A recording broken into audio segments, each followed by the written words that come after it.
તો નમસ્કાર ગુજરાત, સ્વાગત છે ફરી એકવાર આપણું આજના તાજા નવા હવામાન સમાચારની અંદર। આજે તારીખ 26 જુલાઈ 2026 અને વાર થયો છે રવિવાર। ત્યારે મિત્રો આજે રજાનો દિવસ રવિવાર છે અને 26 તારીખ છે। ત્યારે ગુજરાત રાજ્યની અંદર આજે તોફાની વરસાદની સિસ્ટમનો ચોથો દિવસ, કારણ કે ગુજરાત રાજ્યમાં 23 તારીખની જે સિસ્ટમ ભૂકા બોલાવી રહી છે, તો હવે 23 તારીખ પછી 23, 24, 25 અને આજે હવે 26 તારીખ થઈ છે। ત્યારે તોફાની વરસાદની સિસ્ટમ ગુજરાત રાજ્યને ધમરોડતા આજે ક્યાં પહોંચવાની છે, આજે કયા કયા જિલ્લામાં 10 ઇંચ ઉપરના વરસાદો જોવા મળશે, તો કયા કયા જગ્યાએ બિલકુલ વરસાદ જોવા નહીં મળે, તો ગુજરાતવાસીઓ સાવધાન થઈ જજો। હવામાન વિભાગે આપી દીધા છે રેડ એલર્ટ। ત્યારે ઉત્તર ગુજરાત અને મધ્ય ગુજરાત ઉપર તાંડવ બનીને સિસ્ટમનું જે છે તે રુદ્ર સ્વરૂપ જોવા મળવાનું છે। ગુજરાત રાજ્યમાં બીજી બાજુ કેટલાક ચોંકાવનારા આંકડાઓ સામે આવ્યા છે કે ગુજરાતમાં જે છેલ્લા 3 દિવસથી ભયંકર વરસાદની સિસ્ટમ તબાહી મચાવી રહી છે, તેને કારણે ગુજરાતમાં કરોડોનું નુકસાન ગયું છે। 20થી વધારે લોકોએ પોતાનો જીવ ગુમાવ્યો છે અને આ વરસાદની સિસ્ટમ હજુ આજે પણ આટલું જ ગંભીર રુદ્ર સ્વરૂપ સાથેનું રૂપ દેખાડવાની છે। ત્યારે મુશળધાર અને ધોધમાર વરસાદને લઈને આવી રહી છે સૌથી મોટી અપડેટ, જેના વિશે અમે તમને જણાવીશું આજના આ વિડીયોની અંદર। તો આજનો જે મિત્રો આ વિડીયો છે તેના ઉપર આપણે કયા કયા મુદ્દાઓ વિશે વાત કરવાની છે એનું એક લિસ્ટ બનાવીએ। સૌથી પહેલા અહીંયા તારીખ લખી દઈએ। તો આજે 26 તારીખ થયો છે અને રવિવાર થયો હશે। ત્યારે 26 તારીખ અને રવિવાર આજના દિવસોના જે હવામાન સમાચાર હવે આપણે જાણવાના છે, એની અંદર આપણે કયા કયા મુદ્દાઓ વિશે વાત કરવાની છે, ચાલો ફટાફટ મિત્રો આપણે એક લિસ્ટ બનાવીને અહીંયા સમજીએ કે આજના વિડીયોની અંદર એટલે કે 26 તારીખ રવિવાર વહેલી સવારે 4 વાગ્યાનો જે વરસાદ શરૂ થયો છે તે મોડી રાતના 12 અને 1 વાગ્યા સુધી ચાલવાનો છે। ત્યારે આ હવામાન સમાચારની અંદર આપણે જે છે તે મુખ્યત્વે ઘણા બધા મુખ્ય મુદ્દાઓ વિશે વાત કરવાની છે। જેમ કે પહેલા નંબર ઉપર આપણે વાત કરવાની છે તો ગુજરાત રાજ્ય ઉપર જે આજે ચોથો દિવસ છે ભયંકર સિસ્ટમનો, તો આ આખી સિસ્ટમ આપણે સમજીશું કે આજે કઈ જગ્યાએ છે સિસ્ટમ। બીજા નંબરે હું મિત્રો વરસાદ વિશે તમને માહિતી આપીશ કે આજે કયા કયા જગ્યામાં કેટલો વરસાદ આવશે, એ કોઈ ગામના નામ સાથે જણાવીશ, જેથી તમને તમારા ગામ વિશે પણ ખબર પડી જાય કે તમારા ગામમાં આજે કેટલો વરસાદ આવવાનો છે। ત્રીજા નંબરે સમજીશું તો મિત્રો એક વેધર મોડેલ સામે આવ્યું છે, જે અનુસાર ગુજરાત રાજ્યની અંદર હજુ 5 તારીખ સુધી વરસાદ જે છે તે શરૂ રહી શકે અને વેધર મોડેલને આધારે આપણે સમજીશું।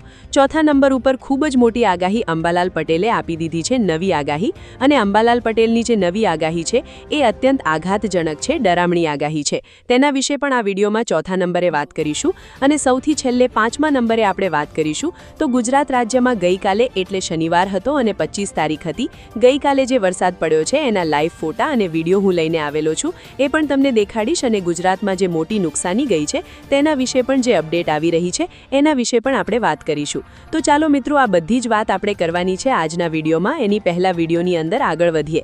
મિત્રો અમારી આ ચેનલને તમે સબસ્ક્રાઇબ નથી કરી તો ચેનલ સબસ્ક્રાઇબ કરી લેજો, એનાથી દરરોજના હવામાન સમાચાર સૌથી પહેલા તમને વેધર મોડલની ઉપરથી આ ચેનલ ઉપર મળી જશે। એક ડિસ્ક્લેમર આપવા માંગુ છું કે વિડીયોમાં જે પણ માહિતી આપવામાં આવશે બધી વેધર મોડલ અને ડેટાઓને આધારે છે। ઓનલાઈન મિત્રો જે દવાઓ સૂત્રો અનુસાર છે તેને આધારે છે, જેની કોઈ પણ પ્રકારની રિસ્પોન્સિબિલિટી જે છે તે મિત્રો અમે લેતા નથી। તો શરૂઆત કરીએ મિત્રો। સૌથી પહેલા લાઈવ સિસ્ટમ તમને સમજાવી દઉં કે અત્યારે હાલ આજે સિસ્ટમની પરિસ્થિતિ કેવી છે, કયા કયા વિસ્તારોમાં આજે જોર વધવાનું છે અને કેટલા ઇંચ વરસાદ પડશે, બધી બાબતો મારે તમને સમજાવી છે। તો અત્યારે જોશો તો અત્યારે સેટેલાઇટ અને ઉપગ્રહની અંદર મિત્રો એક ચોંકાવનારા દ્રશ્યો સામે આવી રહ્યા છે સિસ્ટમોને આધારે, કારણ કે જુઓ તો અહીંયા વચ્ચે ભારત રહેલું છે, એની પણ વચ્ચે અહીંયા ગુજરાત રહેલું છે અને ગુજરાત ઉપર જે સિસ્ટમ હતી એ થોડી અત્યારે આગળ વધીને પાકિસ્તાન તરફ જતી રહી છે, પરંતુ છતાં પણ આજે એક સિસ્ટમનો મોટો ખૂણો ગુજરાત ઉપર છે, એટલે એવું નથી કે કમ્પ્લીટલી પાકિસ્તાન ઉપર જ જતી રહી હોય। અડધી સિસ્ટમ ઉત્તર ગુજરાત, મધ્ય ગુજરાત અને કચ્છ ઉપર છે અને અડધી સિસ્ટમ પાકિસ્તાન ઉપર છે। અને હજુ તો આ એક સિસ્ટમ નથી ગઈ, ત્યાં મિત્રો બીજી સિસ્ટમ તમે લાઈવ જોઈ શકો। મિત્રો તૈયાર થઈ ચૂકી છે બંગાળની ખાડીની અંદર। જી હા મિત્રો, આ બીજી સિસ્ટમ છે, જોઈ લો। આ બંગાળની ખાડીના ભાગો ઉપર અત્યારે લો પ્રેશર સિસ્ટમ બની ગઈ છે અને આ જ સિસ્ટમ ધીમી ધારે ગુજરાતમાં 30 તારીખ સુધી પહોંચવાની છે, એટલે 30 તારીખથી 5 તારીખ વચ્ચેનો વરસાદનો નવો રાઉન્ડ પણ આવવા જઈ રહ્યો છે। અને આ જે નવી સિસ્ટમ નવો રાઉન્ડ છે એ માત્ર આજે મેં તમને ખાલી ઉપરથી માહિતી આપી છે. આના વિશે વિસ્તારથી ચર્ચા આપણે આવનારા વિડીયોમાં કરીશું, જ્યારે 30 તારીખ નજીક આવશે ત્યારે કરીશું. બાકી અત્યારે હાલ મિત્રો જે સેટેલાઇટ ઇમેજીસ સામે આવી રહી છે તે મુજબ ગુજરાત ઉપર જે મેજર સિસ્ટમ ગઈકાલ સુધીમાં એટલે કે શનિવાર સુધીમાં હતી એ હવે ઉત્તર ગુજરાત તરફ એકદમ સરકી ગઈ છે. કચ્છ લાગુના વિસ્તારોને રાત્રિ દરમિયાન ધમરોળ્યા છે, ત્યારે હવે જોઈ લો 26 તારીખનો આખો જે નકશો છે એ બદલાઈ જવાનો છે. કારણ કે 26 તારીખે કયા ભાગોમાં સિસ્ટમનું રૌદ્ર સ્વરૂપ જોવા મળશે, તો મધ્ય ગુજરાત ટાર્ગેટ થશે. ફરી એકવાર અમદાવાદ, ગોધરા, દાહોદ સાઈડના વિસ્તારોમાં વધારે જોર વધશે. જો કે એના એક ગામના નામ સાથે હું તમને આગળ જણાવવાનો છું. અપડેટ. પરંતુ મધ્ય ગુજરાતની સાથે ઉત્તર ગુજરાત અને કચ્છનો જે વિસ્તાર છે ત્યાં પણ આ સિસ્ટમ જે છે તે વધારે ભયંકર જોવા મળી રહેશે. અને બાકીના જે દક્ષિણ ગુજરાત અને સૌરાષ્ટ્રના વિસ્તારો છે તેમાં અમુક વિસ્તારોમાં જ વરસાદ પડવાની આગાહી છે. તો આ પ્રમાણે સંપૂર્ણ અપડેટ છે અને આ રીતની મેં તમને લાઈવ સિસ્ટમ દેખાડી આપી કે આજની તારીખમાં એટલે કે 26 તારીખ અને રવિવારની રેન્જમાં કઈ રીતની સિસ્ટમ છે. હવે આના વિશે એક ગામના નામ સાથે અને જિલ્લા સાથે સમજવાનું શરૂ કરીએ. તો ચાલો મિત્રો, એની પહેલા મારે તમને દેખાડવું છે કે હવામાન વિભાગે કઈ જગ્યાએ આજે એલર્ટ આપેલા છે. તો જોઈ લો, નવકાસ્ટ અનુસારની જે અપડેટ છે એમાં મેં તમને જણાવ્યું એ પ્રમાણે જ માહિતી છે. ઉત્તર ગુજરાતના જિલ્લાઓમાં રેડ એલર્ટ આપી દેવામાં આવ્યા છે. એટલે કચ્છ, બનાસકાંઠા, સાબરકાંઠા, પાટણ અને મહેસાણા આ 5 જિલ્લામાં રેડ એલર્ટ છે. ત્યાં આગળ ગુજરાતમાં આગામી કલાકોમાં ધોધમાર વરસાદ પડી શકે. અંબાલાલ પટેલે આગાહી આપી છે કે 10 થી લઈને 15 ઇંચના વરસાદો હજુ પણ ઉત્તર ગુજરાતમાં પડશે. બીજી બાજુ જુઓ તો મધ્ય અને કેટલાક સૌરાષ્ટ્રના ભાગોમાં યલો સિગ્નલ આપી દેવામાં આવ્યું છે, ઓરેન્જ સિગ્નલ આપી દેવામાં આવ્યું છે. તો જ્યાં પણ ઓરેન્જ એલર્ટ છે ત્યાં પણ મિત્રો 5 ઇંચ સુધીના વરસાદો પડી શકે. જેમ કે મોરબી, જામનગર, સુરેન્દ્રનગર, રાજકોટ, બોટાદ, અમદાવાદ, ગોધરા, દાહોદ, મહીસાગર, પંચમહાલ, ખેડા, નીચે આવીએ તો છેક વડોદરા સુધી જે છે ત્યાં ઓરેન્જ એલર્ટ આપી દેવામાં આવ્યું છે. આ રીતની સંપૂર્ણ અપડેટ છે. અને એક બીજું વેધર મોડલ પણ મારી પાસે આવ્યું છે, એ પણ તમને દેખાડું. તો મિત્રો, આ અમેરિકન વેધર મોડલ અને આ અમેરિકન છે વેધર મોડલ છે એ ગુજરાત રાજ્યમાં હજુ આવનારા મહિના માટે કેવો વરસાદ પડશે, એટલે આની પછીનો જે 9મો મહિનો શરૂ થશે, સોરી મિત્રો 8મો ઓગસ્ટ મહિનો જે શરૂ થશે એના પ્રથમ 5 દિવસ જ ઘાતક છે, એ હું તમને આ વિડીયોમાં છેલ્લે માહિતી આપું.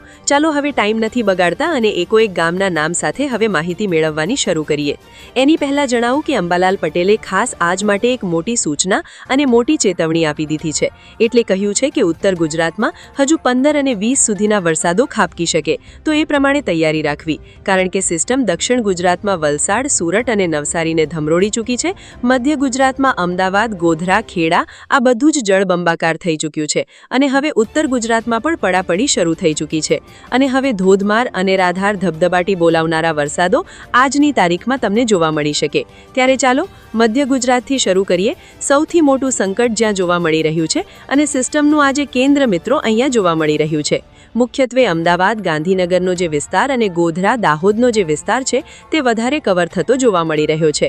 અને આની અંદર આવતા તમામ વિસ્તારો જેમ કે જોઈ લો લુણાવાડા, ગોધરા, દાહોદના વિસ્તારોથી લઈને બાયડના વિસ્તારો, ગાંધીનગર, અમદાવાદ, નડિયાદ, આણંદનો વિસ્તાર, વિરમગામ, તેની સાથે જે બાલાશીનોડ છે, વિરમગામની બાજુ કપડવંજ છે, આ બધા જે વિસ્તારો છે, ડાકોર, નડિયાદ સહિતના, તો મધ્ય ગુજરાતનો આખો ખાંચો અમદાવાદથી માંડીને ગોધરાનો, ખેડાનો, પંચમહાલનો આ બધા જ વિસ્તાર ઉપર અહીંયા જુઓ તો મિત્રો એક સિસ્ટમનું કેન્દ્ર બની રહ્યું છે, જેને કારણે આ ભાગોમાં 5 ઇંચ ઉપરના વરસાદો 26 તારીખ અને રવિવારની રાત્રિ સુધીમાં પડતા જોવા મળી શકે. તો કામ વગર ઘરની બહાર નીકળવાનું ટાળજો. આ બધી જગ્યાએ જે છે તે ખતરો બની શકે.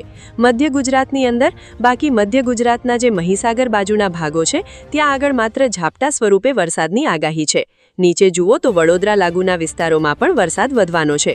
રાત્રિ દરમિયાન આજે બપોર પછીથી રાત્રિ દરમિયાન જુઓ તો વડોદરાથી લઈને ગાજવીજ સાથેનો વરસાદ, બોડેલી, રાજપીપળાથી લઈને છોટા ઉદેપુરનો આખા જે પટ્ટો છે અને આણંદ લાગુના જે વિસ્તારો છે, તો મધ્ય ગુજરાતના બધા જ જિલ્લાઓના એક તાલુકાઓને અને ગામડા ઉપર વરસાદ જે છે તે ભૂકા બોલાવા જઈ રહ્યો છે. ત્યારે એની સાથે મહેસાણાની પણ વાત કરી લઈએ તો મહેસાણા લાગુના વિસ્તારોમાં પણ મિત્રો ઉત્તરીય ગુજરાત ઉપર સિસ્ટમોનું રૌદ્ર પ્રકોપ જોવા મળવાનો છે, જેમાં ખાસ જોઈ લો એકોક ગામના નામ સાથે મહેસાણાની આસપાસ મિત્રો તમે લાઈવ જોઈ શકો. વિસનગર, ઊંઝા, સિદ્ધપુર, પાટણ, રોડા, સામીના વિસ્તારોથી લઈને મણિયારી અને મહેસાણા ખેરાળુ લાગુના વિસ્તારોમાં ધોધમાર વરસાદની આજે આગાહી રાત્રિ સુધીમાં આગામી 48 કલાક અતિ ભારે રહેવાની છે. તમામ લોકો થઈ જજો સાવધાન. અને ઉપર જુઓ તો દિયોદર, ભાવનગર થરાદથી લઈને સુઈગામ ડીસા અને પાલનપુરથી લઈને આ બાજુ દાંતાના વિસ્તારો સતલાસના ખેડબ્રહ્મા અને બનાસકાંઠા અંબાજીના જે સેન્ટરો છે ત્યાં પણ ગાજવીજ સાથે ધોધમાર વરસાદની આગાહી તો આ બાજુ ઈડર અરવલી લીના વિસ્તારોથી લઈને મોડાસા પ્રાંતિજ અને બાયડને જે સેન્ટરો છે આ ભાગોની અંદર પણ આજે તમને જે છે તે મિત્રો વીજળી સાથેના ધોધમાર વરસાદી એક્ટિવિટીઓ જોવા મળી શકે એ પ્રકારે તૈયારી રાખવી બીજી બાજુ કચ્છમાં આવી જાવ તો કચ્છમાં પણ આજે 75% વિસ્તારોનું આગમન જોવા મળશે વરસાદનું કચ્છ ઉપર લાંબા સમયથી લોકોને વરસાદની આશા હતી અને આજે કચ્છની અંદર પણ ધબધબાટી બોલાવનારા વરસાદ પડવાની આગાહી છે ત્યારે એક બાજુ તો કચ્છમાં વરસાદ પડશે પરંતુ હજુ પણ નલિયા લાગુના વિસ્તારોથી લઈને જે આ બાજુના બાકી નખત્રાણા બાજુના ભાગો છે એ બાજુ હજુ પણ વરસાદ કોઈ વધારે દેખાતો નથી ગાંધીધામ ભચાઉ રાપર અડેસર ધોળાવીરા એ બાજુ જ વરસાદ જે છે તે વધારે જોવા મળી રહ્યો છે એની સાથે હવે દક્ષિણ ગુજરાત અને સૌરાષ્ટ્રની પણ ચાલો હાથે મિત્રો વાત કરી લઈએ તો સૌરાષ્ટ્રમાં પણ આજે વરસાદનો જોર જે છે એ 2-3 જિલ્લામાં જ વધારે રહેશે બાકી તો ઝાપટા લેવલના જ વરસાદો જોવા મળી રહ્યા છે એમાં પણ જુઓ તો મિત્રો આજે જે સૌરાષ્ટ્રમાં વરસાદનું જોર છે એની અંદર સુરેન્દ્રનગર જિલ્લો મોરબી જિલ્લો વધારે ટાર્ગેટ થશે કારણ કે મધ્ય ગુજરાતની નજીક આવેલા છે સુરેન્દ્રનગર જિલ્લાના તમામ તાલુકાઓ સાવધાન અહીંયા વધારે સૌથી ઘાતક વરસાદો જોવા મળી શકે એની સિવાય ઝાપટાવાળા વરસાદો વિશે વાત કરીએ તો ભાવનગર અમરેલી જિલ્લો બોટાદ જિલ્લો